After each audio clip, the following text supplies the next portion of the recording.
My husband announced at Thanksgiving dinner, "I'm selling the house. My girlfriend needs somewhere bigger for her kids." Our adult children sat stunned as he detailed his new life. I quietly stood, walked to my purse and handed him an envelope. "Since you're making announcements." Inside the envelope were. The cranberry sauce was still bubbling on the stove when Taylor's phone buzzed for the 7th time that morning. I watched him glance at it through the kitchen doorway, his face lighting up in a way I hadn't seen in months. "Not for me anyway. Honey, could you help me move the turkey?" I called out, wrestling with the 20-pound bird that had been roasting since dawn.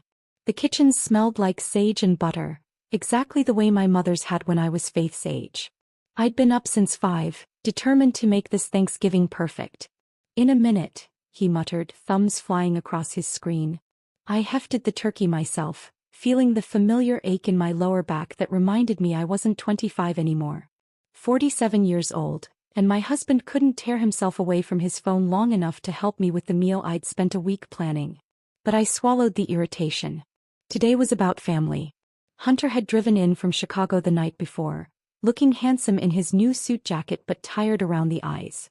His consulting job was demanding, but he'd made the effort to be here. Faith had arrived that morning with her usual whirlwind energy, arms full of wine bottles and stories about her graduate program. Seeing them both at our dining room table again, laughing and catching up, made every hour of preparation worth it. The dining room looked picture-perfect. I'd used my grandmother's china, the delicate blue pattern that only came out for special occasions. The centerpiece was a cornucopia I'd spent 2 hours arranging with miniature pumpkins, autumn leaves and battery-operated candles that flickered like real flames. Taylor had walked past it 3 times without a single comment. "Mom, this stuffing is incredible," Hunter said, helping himself to a second serving. "Is this the same recipe Grandma used?" "With a few modifications," I smiled, watching him savor each bite. "I added some dried cherries this year." Faith raised her wine glass. "To Mom for pulling off another Thanksgiving miracle." Her cheeks were flushed from the Pinot Noir, and she looked so young and happy that my heart squeezed. We clinked glasses and for a moment, everything felt right. This was what I'd imagined when I was folding napkins at 6 in the morning, when I was hand-mashing potatoes instead of using the mixer because they tasted better that way. This warmth, this connection, this sense of belonging. Taylor's phone buzzed again. He glanced at it and something shifted in his expression. "Everything okay, Dad?" Faith asked, noticing his distraction. "Fine," he said quickly, sliding the phone into his pocket. But his leg was bouncing under the table the way it did when he was anxious about something. I'd been married to this man for 23 years. I knew his tells. The way he cleared his throat when he was about to say something difficult. The way he avoided eye contact when he was hiding something. The way he straightened his shoulders when he was about to make a pronouncement he thought was important. He was doing all 3 right now. "Actually," Taylor said, standing up so abruptly that his chair scraped against the hardwood floor. The sound cut through our conversation like a knife. Hunter and Faith looked up at him, forks halfway to their mouths. He cleared his throat. There was. "I have something to tell everyone." His voice had that forced casualness he used in business meetings, the tone that said he'd rehearsed this moment. My stomach dropped. "Taylor," I said quietly, "can't this wait until after dinner?" He didn't look at me. "I'm selling the house." The words hit the table like a physical blow. Faith's wine glass froze halfway to her lips. Hunter's fork clattered against his plate. "What?" Faith whispered. But Taylor wasn't finished. He was looking past us now as if he were addressing a boardroom instead of his family. "Holly and the kids need more space. Jack is 8 now, Joel's 6 and little Elise just turned 4. They're growing fast and her apartment is too small." The silence that followed was deafening. I could hear the grandfather clock ticking in the hallway, the distant hum of the refrigerator, the sound of my own heartbeat in my ears. "Holly." He'd said her name in our dining room at our Thanksgiving table in front of our children. The woman whose existence I'd been pretending not to know about for months. Hunter's face had gone pale. "Dad, what are you talking about?" "Holly's my girlfriend," Taylor continued as if he were discussing the weather. "We've been together for 8 months now. She has 3 kids from her previous marriage and they need stability. A real home." Faith made a sound like she'd been punched. "Girlfriend." I sat perfectly still, my hands folded in my lap, watching my children's faces crumble. This was how he chose to tell them. Not privately, not gently, not with any consideration for their feelings. Like a business transaction. The house will sell quickly in this market, Taylor went on, oblivious to the devastation he was causing. Holly found a beautiful place in Westfield with a big backyard and good schools. 5 bedrooms, 3 baths. The kids will love it. What about us? Faith's voice was barely a whisper. What about Mom? Finally, Taylor looked at me. There was something almost defiant in his expression, as if he expected me to make a scene. To cry or scream or beg. To give him a reason to paint me as the hysterical wife who couldn't handle his happiness. Instead, I stood up slowly, calmly, and walked to my purse on the kitchen counter. My hands were steady as I retrieved the envelope I'd been carrying for 3 weeks, waiting for the right moment. Or maybe waiting for the worst moment, which apparently was now. I walked back to the table and placed the envelope next to his plate, right on top of the gravy stain he'd made during his little speech. Since you're making announcements, I said quietly, meeting his eyes for the first time all day. Then I sat back down, picked up my fork and took a bite of sweet potato casserole. It tasted like ash, but I chewed it anyway, maintaining eye contact with the man who had just destroyed our family's Thanksgiving with the casual cruelty of someone reading a grocery list. The envelope sat there between us like a loaded weapon, and for the first time since he'd started talking, Taylor looked uncertain. Taylor's fingers hovered over the cream-colored envelope like it might bite him. The confident businessman who had just announced the sale of our family home was gone, replaced by someone who looked genuinely afraid. His hand shook as he picked it up, feeling its weight. What is it, Dad? Hunter's voice cut through the tension, but his eyes never left his father's face. There was something different in my son's expression, a hardness I'd never seen before. The man he'd looked up to his entire life had just revealed himself to be a stranger. Taylor turned the envelope over, examining the seal. I'd written his name in my careful cursive, the same handwriting that had signed birthday cards and anniversary notes for over 2 decades. But this felt different. Final. Jordan, what? He started, but the words died in his throat when he looked at me. I kept my expression neutral, almost serene. Let him wonder. Let him sweat. Faith was studying both of us, her wine glass forgotten in her hand. Mom, are you okay? Her voice was small, vulnerable. She was still processing her father's bombshell, trying to understand how her world had just shifted on its axis. I reached across the table and squeezed her free hand. I'm fine, sweetheart. And surprisingly, I was. For the first time in months, I felt completely in control. Taylor slipped the envelope into his jacket pocket without opening it. The relief on his face was almost comical, as if postponing the inevitable would somehow make it disappear. But I could see the curiosity eating at him, the way his hand kept drifting back to his pocket. Aren't you going to open it? Hunter asked, his tone carrying an edge that made Taylor flinch. Later, Taylor mumbled, reaching for his water glass. His throat had gone dry. The atmosphere around our beautiful Thanksgiving table had shifted completely. What had been warm family conversation was now stilted and uncomfortable. Faith kept glancing between her father and me, trying to piece together a puzzle she didn't have all the parts to. Hunter had stopped eating entirely, his jaw clenched tight. I continued with my meal, savoring each bite. The turkey was perfectly moist, the stuffing had just the right amount of herbs, and the cranberry sauce had that perfect balance of tart and sweet. All those hours of preparation hadn't been wasted after all. This meal would definitely be memorable. So, I said conversationally, cutting another piece of turkey, how long has Holly been helping you make decisions about our home? Taylor's fork clattered against his plate. Jordan, not now. When then? I asked, my voice still calm. After you've packed my belongings? After you've changed the locks? Faith's wine glass hit the table harder than she intended. You're really doing this? You're really leaving Mom for some woman with kids? It's complicated, Taylor said, the classic response of a man who knew he was wrong but couldn't admit it. No, Hunter said firmly, it's really not complicated at all. That's when Taylor's phone started buzzing. He glanced at the screen and I saw her name flash across it. Holly. Even now, even in the middle of destroying his family, she couldn't leave him alone for one meal. The phone buzzed again. And again. Answer it, I said quietly.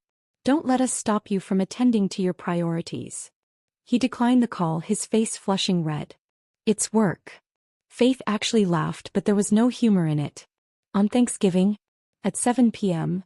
The phone buzzed a fourth time. Taylor's composure was cracking. He kept touching his pocket where the envelope lay hidden, his leg bouncing more frantically under the table. You know what? Hunter stood up abruptly, his napkin falling to the floor. I've lost my appetite. He looked at his father with such disappointment that even I felt it. 23 years of marriage, Dad. 23 years of what I thought was a happy family. And you announce your affair at Thanksgiving dinner like you're discussing quarterly earnings. Hunter, you don't understand. I understand perfectly. Hunter's voice was cold, controlled. You decided your happiness was worth more than Mom's dignity. Worth more than our family traditions. Worth more than looking your children in the eye without lying. Taylor opened his mouth to respond, but Hunter was already walking away. We heard his footsteps on the stairs, then the firm click of his childhood bedroom door closing. Faith's eyes were bright with unshed tears. Daddy, she whispered, using the name she hadn't called him in years, how could you do this to us? For a moment, Taylor's mask slipped completely. I saw regret flicker across his features, genuine pain at hurting his daughter. But then his phone buzzed again and the moment was gone. This time he answered it. I can't talk right now, he said in a low voice, turning away from the table. But Faith and I could hear Holly's voice through the speaker, sharp and demanding. We couldn't make out words, but the tone was clear. She wasn't happy about being ignored. I said I can't talk, Taylor repeated, his voice strained. He ended the call and immediately turned his phone face down on the table. The silence that followed was deafening. Faith was staring at her father like she was seeing him for the first time. I continued eating, letting the quiet stretch between us. Sometimes silence said more than words ever could. Finally Faith spoke. I think I need some air. She stood up carefully, her movements deliberate and controlled. Mom, would you like help clearing the table? That's all right, sweetheart. Go get some fresh air. After she left, it was just Taylor and me, sitting across from each other at the table where we'd shared countless meals, celebrated birthdays, helped our children with homework, planned our future. The envelope in his pocket might as well have been a ticking bomb. Jordan, he said finally, we need to talk. I looked at him, really looked at him, for the first time in months. When had he become so much of a stranger? When had the man I'd loved enough to build a life with turned into someone who could devastate his family over dessert and pie? No, I said simply, standing and beginning to stack the plates. We really don't. That night I went to bed early and locked the bedroom door behind me. I could hear Taylor pacing downstairs, probably trying to work up the courage to open the envelope. Let him pace. Let him wonder. I slept better than I had in months. The morning after Thanksgiving I woke to an empty house. Taylor had left before dawn, probably to avoid facing the envelope still burning a hole in his jacket pocket.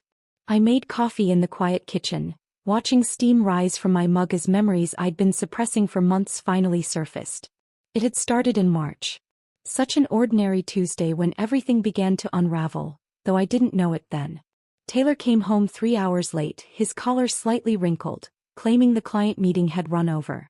I'd heated his dinner in the microwave, asked about his day, listened to his tired responses. The perfect trusting wife. But something felt off. Maybe it was the way he avoided my eyes, or how he showered immediately instead of collapsing on the couch like usual. Small things. Tiny fractures in our routine that I explained away because the alternative was too terrifying to consider. The late nights became a pattern. Big presentation tomorrow, he'd say, grabbing his laptop bag. Don't wait up. I'd lie in bed listening for his car in the driveway, checking the clock as midnight turned to 1 a.m. then 2. When I asked about the long hours, he'd sigh heavily, making me feel guilty for questioning his dedication to providing for our family. April brought the canceled plans. Our anniversary dinner reservation at Chez Laurent, the restaurant where he'd proposed 24 years ago, got postponed because of an emergency client crisis. The theater tickets Faith had given us for my birthday went unused when Taylor suddenly had to fly to Denver.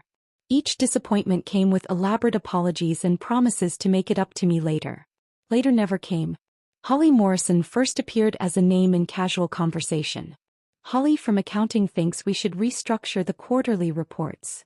Holly suggested a new software system for tracking clients. Just another colleague in Taylor's expanding firm, someone whose opinion he valued professionally. Then I started seeing her in his phone. The first photo was innocent enough. A group shot from the office Christmas party I'd skipped because of the flu. Holly was blonde, petite, standing just close enough to Taylor to catch my attention. She had the kind of bright, unlined face that spoke of someone at least 10 years younger than my 47. But it was the second photo that made my stomach drop. Taylor and Holly at what looked like a coffee shop, her 3 young children clustered around them. She was laughing at something he'd said, her hand resting on his arm, while a little girl with pigtails sat on his lap like she belonged there. I found it by accident, scrolling through his phone to check the weather when mine was charging. The photo was dated 2 weeks earlier, on a Saturday when Taylor had claimed to be playing golf with his college buddy Marcus. "Who are these children?" I asked that night, showing him the screen. My voice was calm, curious, giving him every opportunity to explain. Taylor barely glanced at the phone before launching into his response. "Oh, that's Holly from work. She's going through a messy divorce, needed someone to talk to. Those are her kids. Cute, right? Poor things are really struggling with their parents splitting up." The explanation was smooth, practiced, delivered with just the right amount of concern for Holly's fictional plight. But I noticed how he took his phone back immediately, how his thumb moved to delete the photo without thinking. "You're helping her with her divorce?" I pressed gently. "Someone has to." His tone carried that edge of righteousness that meant the conversation was over. "She doesn't have many friends, Jordan. Sometimes people just need support during difficult times." I wanted to believe him. Desperately. So I pushed down the sick feeling in my stomach and chose trust over suspicion. After all, this was Taylor, my Taylor, who brought me coffee in bed every Sunday morning and remembered to pick up my favorite wine on his way home from work. But the phone calls started getting harder to ignore. Holly's name lighting up his screen during dinner, during our morning coffee, even during Hunter's graduation ceremony. Taylor would glance at it, frown, and let it go to voicemail. "She's having a rough time," he'd explain. "Probably needs advice about the custody battle." The custody battle that, as I later discovered, didn't exist because Holly had been divorced for 3 years. One evening in July, Faith called while Taylor was upstairs supposedly working. We were chatting about her summer internship when she mentioned seeing her father at the park near her apartment. "He was with some woman and her kids," Faith said casually. "Playing on the swings looked like a real family outing. I almost went over to say hi, but they seemed, I don't know, intimate? Like I'd be interrupting something private." My hands went cold. "What did the woman look like?" "Blonde, pretty, younger than you. The kids were adorable. 2 little boys and a girl. Dad was pushing the girl on the swing and she was giggling like crazy. It was actually really sweet, but..." Faith's voice trailed off. "But what, honey?" It was weird seeing Dad with other people's children. He seemed so natural with them, like he'd done it 100 times before. And the way the woman was looking at him. Faith paused. "Mom, is everything okay between you and Dad?" I lied smoothly, protecting both my daughter and myself. "Everything's fine, sweetheart. Dad probably just ran into his coworker and her kids. You know how he is with children." But after I hung up, I sat in the darkened living room for hours, pieces of a puzzle I'd been refusing to see finally clicking into place. The late nights, the canceled plans, the constant phone calls, the photos, and now this. My husband playing family with another woman's children while I sat at home wondering where our marriage had gone wrong. That's when I stopped fighting for his attention and started paying attention instead. I listened when he talked, noting the small inconsistencies in his stories. I watched his face when his phone rang, recognizing the different expressions he wore for different callers. I began to document the changes in our finances, the unexplained withdrawals, the credit card charges from restaurants I'd never been to, the mysterious cash purchases that never had explanations. The word downsizing first came up in September. Taylor mentioned it casually over breakfast like he was discussing the weather. "Housing market's pretty hot right now," he said, not looking up from his tablet. "Might be smart to think about downsizing while we could get top dollar for this place." I knew then.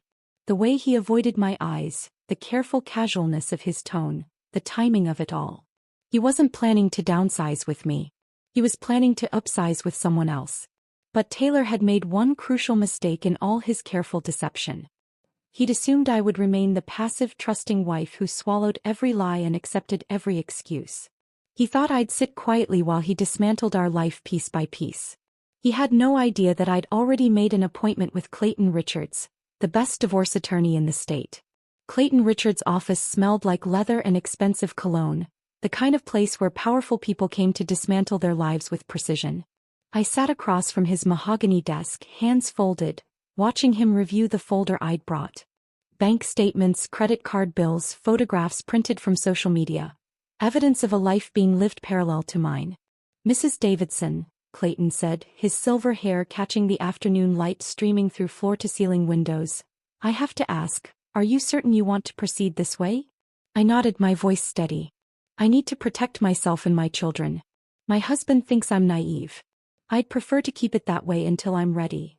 What I didn't tell Clayton was how I'd discovered Holly's social media presence. It had been Faith, ironically, who'd mentioned seeing posts from someone at her father's company. "Dad's coworker is always posting these cute family photos," she'd said during one of our weekly phone calls. "Makes me miss being little." The name Holly Morrison had stuck in my mind until curiosity finally won. One evening while Taylor worked late, or claimed to, I'd searched for her online. What I found made my coffee go cold in my hands. Holly wasn't just posting family photos. He was crafting a narrative. Pictures of her children at parks I recognized, restaurants Taylor had mentioned visiting for work lunches, even the ice cream parlor where he'd taken Hunter and Faith when they were small. But it was the captions that truly stung. "Sunday adventures with my favorite people," she'd written beneath a photo of her daughter on the same swing set where Taylor had pushed Faith 20 years ago. The little girl was laughing, her blonde pigtails flying, while a man's hands I'd recognize anywhere, steadied her from behind. Another post showed her boys building sandcastles at the beach. "Teaching them that new beginnings can be beautiful," was the caption, posted the same weekend Taylor had told me he was attending a mandatory work retreat. In the background, barely visible but unmistakably there, was Taylor's distinctive blue polo shirt. The most devastating post came in October. A cozy dinner scene at what looked like Holly's apartment, candles flickering on a small table, her children in matching pajamas surrounding a man whose face was carefully cropped out of frame. The caption read, "Grateful for the man who shows my babies what real love looks like. Some people come into your life and make you realize what you've been missing." 37 likes. 12 comments from friends and family celebrating her happiness, congratulating her on finding someone special.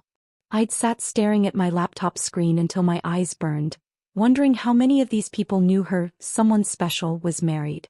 But it was the financial evidence that truly revealed the scope of Taylor's deception. While our own credit cards maxed out and bills piled up unpaid, mysterious charges appeared on statements I'd never seen before. A joint account I'd discovered purely by accident when mail was delivered to our address for Mr. and Mrs. T. Davidson. Except the Mrs. wasn't me. I'd opened that envelope with shaking hands, finding statements for a credit card I'd never signed for, in both Taylor's name and Holly Morrison's. The charges painted a picture of domestic bliss. Grocery stores, toy stores, children's clothing retailers. $600 at a place called Little Dreamers Furniture. Probably bunk beds for her boys. $400 at Princess Palace Boutique. Undoubtedly for her daughter. Meanwhile, our mortgage payment had been late twice, and I'd had to use my own savings to cover the electric bill when Taylor claimed his direct deposit was delayed. The most painful discovery came when I found receipts in Taylor's jacket pocket. Not suspicious on their own, just everyday purchases from Target and CVS. But the items told a story that broke my heart. Children's Tylenol, character band-aids with princesses and superheroes, bedtime storybooks, even a receipt for a birthday cake with "Happy 4th Birthday, Elise," written in pink frosting. He was living a complete father's life with Holly's children while his own adult children wondered why he seemed so distant during family calls. I started documenting everything. Screenshots of social media posts, copies of financial statements, photographs of receipts. Not because I wanted to hurt him, but because Clayton had warned me that men like Taylor, successful, charming, well-connected, often tried to rewrite history during divorce proceedings. "He'll claim the money was for legitimate business expenses," Clayton had explained during our second meeting. "He'll say the social media posts are misunderstood, that he was just being friendly to a colleague going through a hard time."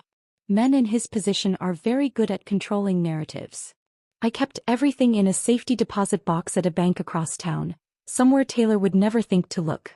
Every Friday I'd make my weekly deposits, adding new evidence to the growing pile. It felt like preparing for war, which I suppose it was. The breaking point came on our anniversary. October 15th. A date that had once meant romantic dinners and thoughtful gifts, long walks and whispered promises about growing old together. I'd made reservations at Chez Laurent 6 weeks in advance, confirming twice to make sure everything was perfect. At 5 o'clock I was putting on the black dress Taylor had once said made me look stunning. At 5:30 I was checking my makeup one final time. At 6 I was standing by the front door in my heels and coat, car keys in hand. Taylor's call came at 6:15. "Jordan, I'm so sorry but Holly's having an emergency. Complete breakdown about the custody situation. I can't leave her alone with the kids in this state. Can we postpone? Maybe this weekend?" I'd stood in our entryway looking at myself in the mirror, dressed up with nowhere to go, married to a man who was somewhere else playing hero to another woman's crisis. The woman whose existence he'd once denied, whose relationship with him he'd minimized, whose children were now more important than his wife of 23 years. "Of course," I'd said, my voice calm as glass. "Family emergencies come first." After I hung up, I didn't change out of my dress. Instead, I drove to Chez Laurent alone, sat at our table for two, and enjoyed the most expensive bottle of wine on the menu. The wait staff was kind, pretending not to notice that the woman celebrating her anniversary was dining solo. That night, while Taylor was presumably comforting Holly through her convenient breakdown, I called Clayton from my car in the restaurant parking lot. "It's time," I said simply. The next morning, while Taylor slept in, exhausted from his evening of emotional support, I met with Clayton and his team. We spent 4 hours mapping out a strategy that would protect my interests while keeping Taylor completely unaware of what was coming. "The element of surprise is your greatest advantage," Clayton had said. "Men like your husband operate from a position of assumed control. They make plans based on the belief that their wives will remain passive and predictable." But I was done being predictable. The week after Thanksgiving crawled by like a wounded animal. Taylor moved through the house like a ghost, the unopened envelope seeming to burn through whatever pocket he'd shoved it into. I watched him check his jacket, his briefcase, his nightstand drawer, always making sure it was still there, never quite brave enough to face what was inside. I went about my normal routine with an almost zen-like calm. Morning coffee, afternoon errands, evening news. But underneath the surface I was electric with anticipation. Every time Taylor's hand moved toward that envelope, every time he started to say something then stopped himself, I felt like a pianist waiting for the perfect moment to strike the final chord. On Thursday morning, exactly 1 week after he'd destroyed our family Thanksgiving, I was making pancakes when I heard footsteps on the stairs. Heavy, deliberate steps that spoke of a man who'd finally worked up the courage to face his reckoning. Taylor appeared in the kitchen doorway, the cream-colored envelope clutched in his trembling hands like a weapon he was afraid would explode. His hair was disheveled, his eyes bloodshot. He clearly hadn't slept much. "Good. Jordan," he said, his voice hoarse. "What is this?" I flipped a pancake with practiced ease, not turning around. "Open it and find out." The sound of tearing paper filled the kitchen. I could hear him unfolding the documents inside, the rustle of official paperwork that would change everything. Then came the silence, long, terrible, absolute silence that stretched between us like a chasm. When he finally spoke, his voice was barely a whisper. "You transferred the deed." I turned around slowly, meeting his eyes for the first time in days. His face had gone completely white, and his hands were shaking so badly the papers rattled. 3 months ago, I said conversationally as if we were discussing the weather. "Amazing how much paperwork goes unread when you're busy playing house with someone else's family. You set me up." The words came out as a hiss, full of rage and disbelief. "You planned this whole thing." I took a sip of my coffee, savoring the warmth. "I protected myself." "There's a difference." "The house," he started, then stopped, his mind clearly racing through the implications. "Holly's expecting, we've been planning. Holly's expecting a house that was never yours to give." I set down my mug with deliberate care. Funny how that works. Taylor's phone started ringing. Holly's name flashed across the screen, and I watched the color drain from his face entirely. He'd clearly promised her something he couldn't deliver, and now reality was calling. He answered on the 4th ring, his voice falsely cheerful. "Hey babe. Holly's voice was sharp enough that I could hear every word from across the kitchen. Taylor, I've been thinking about the timeline for the house sale. The kids are so excited about their new bedrooms and I want to start looking at furniture. When do you think we'll have the paperwork signed? Taylor's eyes met mine across the kitchen. I smiled sweetly and took another sip of coffee. Actually, Holly, there's been a complication. The silence on the other end of the line was deafening. When Holly spoke again, her voice had dropped to a dangerous whisper. What kind of complication? It turns out the house isn't, technically, in my name anymore. What do you mean it's not in your name? It's your house. Taylor looked at me helplessly as if I might somehow rescue him from the mess he'd created. I turned back to my pancakes, humming softly to myself. Jordan transferred the deed, he said finally.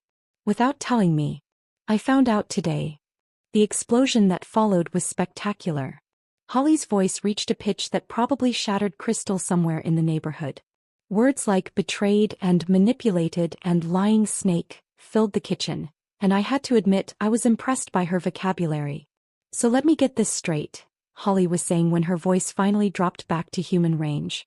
You promised me and my children a home that you never actually owned? You made me believe we had a future when you were just another cheating husband with no real plan. Holly, please. Don't you dare Holly please me.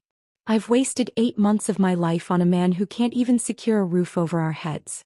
My children have been planning their new life and you've been lying to all of us. The line went dead.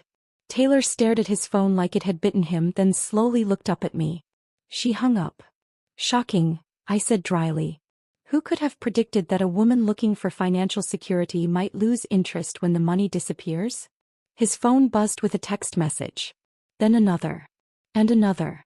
I couldn't see the screen, but Taylor's face told me everything I needed to know about Holly's final thoughts on their relationship. 23 years, he said suddenly, his voice breaking. 23 years of marriage and you destroy it all with paperwork.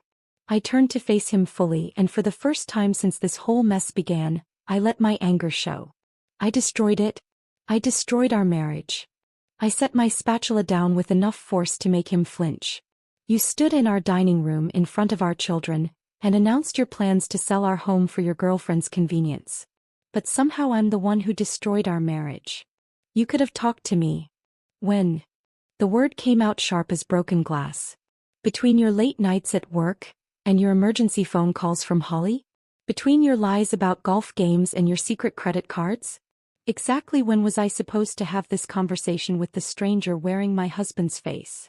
Taylor tried calling Hunter and Faith that afternoon. I watched him pace the living room, leaving voicemail after voicemail that went unanswered.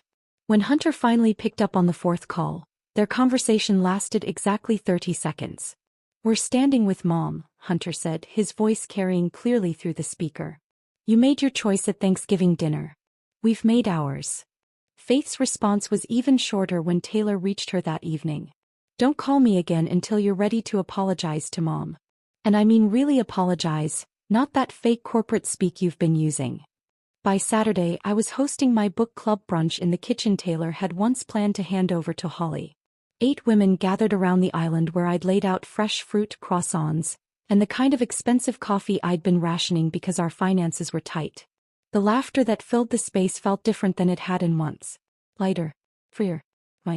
Jordan, you seem so relaxed lately, my friend Margaret commented, reaching for another strawberry. You're practically glowing. I looked around at the women who'd been my friends for years, sitting in the home I'd protected, enjoying the life I'd fought to preserve. I feel like I've finally stopped holding my breath, I said. And for the first time in months that was completely true. The divorce papers arrived on a Tuesday in February, delivered by a courier who looked apologetic about disturbing my morning coffee. I signed for them with steady hands, noting how Taylor had filed first, his final attempt to control a narrative that had already slipped through his fingers like water. Clayton had warned me this would happen. Men like Taylor need to feel like they're driving the process, he'd explained during one of our strategy sessions. Let him file. Let him think he's taking charge. Meanwhile, we'll be 3 steps ahead with our countersuit. I set the papers on my kitchen counter without opening them. There would be time to review Taylor's version of our marriage's dissolution later. For now, I had a life to rebuild, and surprisingly, it felt lighter with each passing day. Taylor had moved out in January, taking only his clothes and leaving behind 23 years of shared memories like they were someone else's possessions.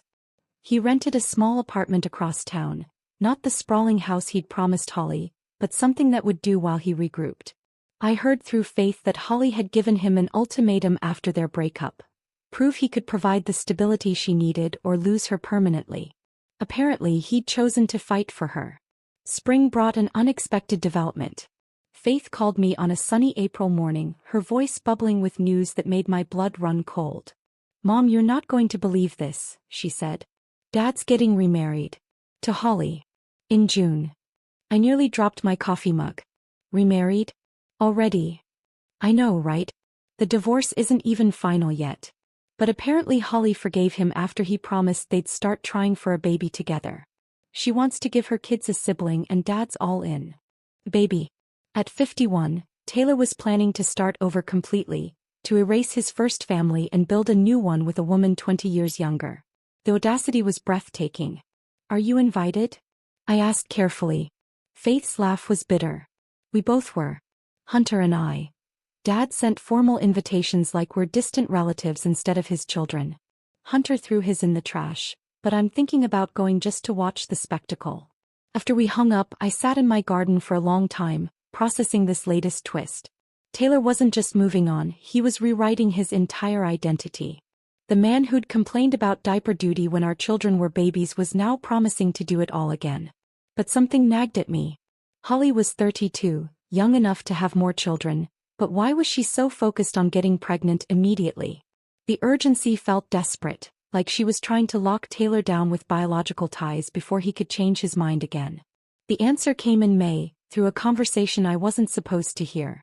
I was at the grocery store when I spotted Holly in the pharmacy section, talking on her phone in hushed, angry tones. I ducked behind the vitamin display, not proud of my eavesdropping but unable to resist. "The custody agreement requires it," she was saying. "If I want to relocate the kids out of state, their father needs proof that my new husband can provide for additional children. It's some archaic clause about family planning and financial stability." My heart started racing. A fertility test. Holly needed Taylor to prove he could father children as part of her custody arrangement.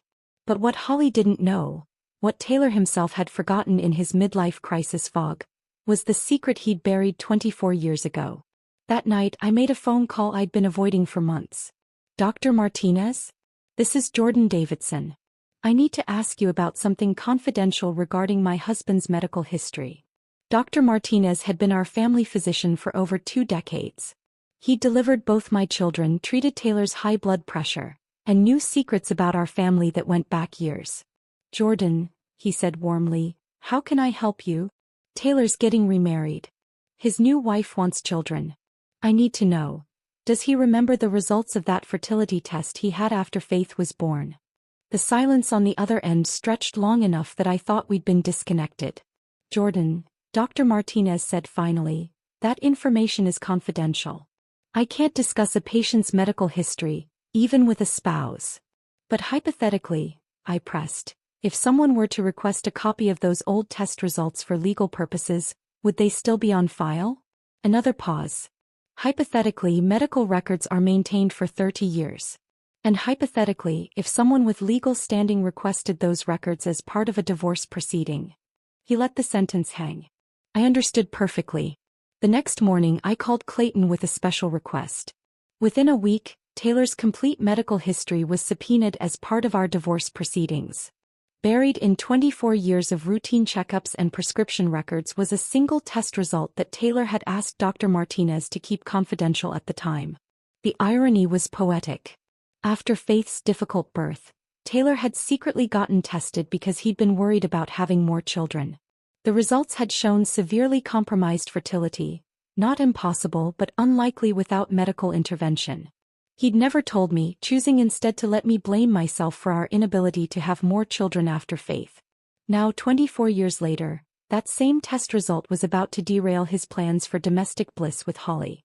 Clayton's team arranged for the medical records to be delivered to Taylor on his wedding day. Not out of cruelty, but because the timing worked perfectly with Holly's custody hearing, which was scheduled for the following Monday. She would need those fertility results as evidence for the court. I spent that Saturday morning in my garden, planting roses where Taylor's golf clubs used to live in the garage. The irony wasn't lost on me. I was literally blooming where he'd once taken up space. My phone rang at 4:30. Faith's number.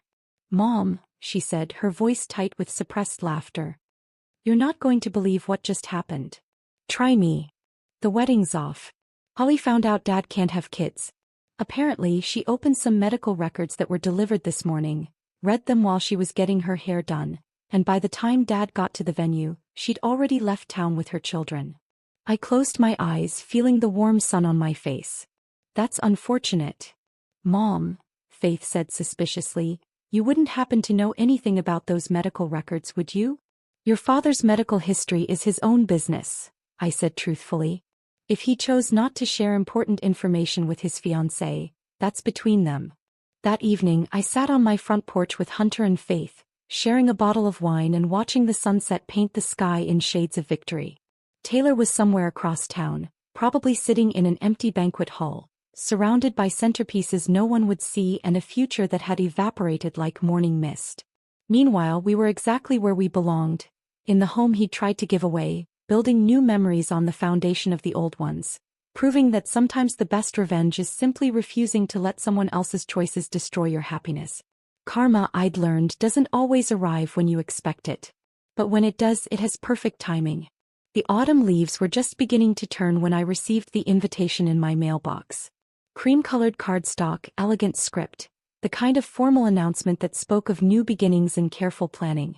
Hunter's engagement party, scheduled for the first weekend in November at the country club where he'd learned to swim as a child. I ran my fingers over the embossed lettering, smiling at how life had come full circle. My son had found love with Sarah, a brilliant architect who made him laugh in ways I hadn't heard since he was a teenager. They'd been dating for 2 years, but something about this past year had solidified their relationship in a way that spoke of permanence and genuine partnership. Faith was thriving too. She'd graduated summa cum laude and landed a position at a prestigious environmental law firm in Seattle. Her voice during our weekly calls carried a confidence that hadn't been there before, as if watching me rebuild my life had given her permission to dream bigger for her own. The house had become truly mine in ways that went beyond legal documents. I'd repainted the living room in soft sage green, hung artwork I'd chosen without consulting anyone else's opinion, and converted Taylor's old office into a reading nook filled with plants and natural light. The space breathed differently now, unburdened by the weight of pretense and hidden resentments. My morning routine had evolved into something I actually looked forward to. Coffee on the back porch, 20 minutes of yoga in the sunroom, then whatever the day brought without the constant undercurrent of tension that had defined my marriage's final years. Some mornings I gardened. Others, I painted watercolors that would never hang in galleries but brought me quiet satisfaction. On Wednesdays, I volunteered at the women's shelter downtown, helping other women navigate the legal complexities of starting over. Clayton had become more than just my attorney. He'd become a friend whose wisdom extended far beyond legal strategy. Our professional relationship had ended when the divorce was finalized 6 months ago, but we still met occasionally for coffee to discuss books or local politics. He'd never remarried after his own divorce 15 years earlier, and while neither of us had broached the subject of anything beyond friendship, there was an ease between us that felt like possibility. Taylor's story had taken a different trajectory. After Holly's departure, he'd spiraled in ways that might have concerned me once upon a time. He'd lost his job 3 months after the wedding debacle, officially due to restructuring, but everyone knew his reputation for reliability had been shattered along with his personal life. His attempts to rebuild with Holly had failed spectacularly when she'd moved to Arizona with her children and a new boyfriend, leaving no forwarding address. I'd heard through Hunter that Taylor was working as a freelance consultant now, living in a studio apartment and driving a 10-year-old sedan. The man who'd once commanded boardrooms and planned other people's futures was learning what it meant to start over at 52 with nothing but his pride, and even that was damaged goods. But the most surprising development had come just last month. Taylor had called me directly for the first time since the divorce, his voice smaller than I'd ever heard it. "Jordan," he'd said, "I know I have no right to ask anything of you, but I need to know, will you be at Hunter's engagement party?" The question had caught me off guard. Of course I will. He's my son. I want to come too, but I won't if it makes you uncomfortable. I know I've lost the right to claim space in our children's celebrations, but I'd like to try to rebuild some kind of relationship with them. If that's possible. I'd sat in my kitchen, looking out at the garden where Taylor's golf clubs used to live, considering my response. The woman I'd been a year ago might have used this opportunity to deliver one final blow, to remind him of everything he'd sacrificed for 8 months of midlife fantasy. But the woman I'd become understood that my peace didn't require his continued suffering. Taylor, I'd said finally, Hunter and Faith are adults. Their relationships with you are their choice to make. But I won't be the reason you can't try to repair what you broke with them. The engagement party arrived with perfect October weather, crisp air, brilliant blue sky, the kind of day that made everything seem possible. I chose a navy dress that made me feel confident without trying too hard, paired it with the pearl earrings my mother had given me, and drove to the country club with windows down and music playing. Hunter looked radiant in his charcoal suit, Sarah glowing beside him in a dress the color of champagne. They moved through the crowd like people who genuinely enjoyed each other's company, stopping to talk with friends and family who'd gathered to celebrate their future together. Taylor arrived halfway through the cocktail hour, looking uncertain as he stood in the doorway scanning the room. He'd lost weight and his hair had more gray than I remembered, but he'd dressed carefully for the occasion. When Hunter spotted him, I watched my son's face carefully, trying to gauge his reaction. What I saw surprised me. Not forgiveness exactly, but something softer than the anger that had defined their relationship for the past year. Hunter approached his father with Sarah at his side, and they talked quietly for several minutes before Hunter introduced Sarah to the man who'd missed so much of their courtship. Faith joined them a few minutes later, and I watched from across the room as my children made their own choices about redemption and second chances. They were gracious but not effusive, polite but not warm. Taylor would have to earn his way back into their lives one conversation at a time, and there were no guarantees he'd succeed. As the evening wound down, I found myself standing on the terrace overlooking the golf course where Taylor had once spent his Saturday mornings. The irony wasn't lost on me. I was claiming space in a world he'd once dominated, while he stood inside trying to rebuild bridges he'd burned for someone who'd never really known him at all. Clayton appeared beside me with 2 glasses of champagne. "How are you holding up?" I accepted the glass, considering the question seriously. "Better than fine, actually." "Good. Really, genuinely good." He smiled. "You've earned it." Looking back at the party through the floor-to-ceiling windows, I could see Hunter and Sarah cutting their engagement cake while Faith took pictures and Taylor stood slightly apart, uncertain of his place but grateful to be included at all. This was my new life. Not perfect but honest. Not without challenges but built on a foundation of my own choosing. I'd learned that sometimes the best revenge isn't destruction, but reconstruction. Not tearing down the person who hurt you but building something better from the pieces they left behind. The woman who'd sat at that Thanksgiving table 11 months ago had been afraid of losing everything. The woman standing on this terrace had discovered that sometimes losing everything is just another way of saying you're finally free to choose what comes next. And what came next felt like possibility stretching out as far as the horizon, bright with promise and entirely my own. If this story of sweet revenge had you on the edge of your seat, press that like button right now. My favorite part was when Jordan calmly handed Taylor that mysterious envelope at Thanksgiving dinner, knowing exactly what bombshell was inside. What was your favorite moment? Drop it in the comments below. Don't miss more thrilling stories like this. Subscribe and hit that notification bell so you never miss an upload.